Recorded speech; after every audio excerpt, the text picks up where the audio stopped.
بسم اللہ الرحمن الرحیم۔ السلام علیکم پیارے دوستو، آج جو وظیفہ ہم آپ کو بتانے جا رہے ہیں وہ نبی پاک صلی اللہ تعالیٰ علیہ وآلہ وسلم کا بتایا ہوا ہے، لیکن اس سے پہلے عرض کرتا چلوں کہ اس ویڈیو کو اول تاخیر مکمل دیکھیں، کہیں کوئی بات رہ نہ جائے۔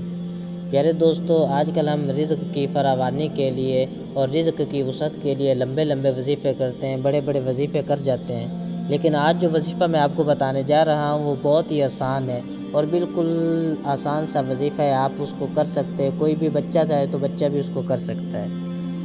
ایک آدمی ہمارے پیارے نبی حضرت محمد مصطفیٰ صلی اللہ تعالیٰ علیہ وآلہ وسلم کی بارگاہ میں حاضر ہوا اور عرض کی کہ یا رسول اللہ صلی اللہ تعالیٰ علیہ وآلہ وسلم، میں رزق کی وجہ سے بڑا پریشان ہوں، رزق کی تنگی ہے۔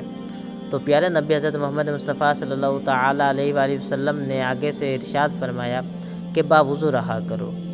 باوضو رہنے سے بہت ہی فائدے ہوتے ہیں، کیونکہ پیارے نبی صلی اللہ تعالیٰ علیہ وآلہ وسلم نے جب فرما دیا کہ باوضو رہا کرو تو اس سے یہ بات حاصل ہوئی کہ باوضو رہنے سے رزق میں اضافہ ہوتا ہے۔ اس کے علاوہ اور بھی باوضو رہنے کے بہت سے فوائد ہیں۔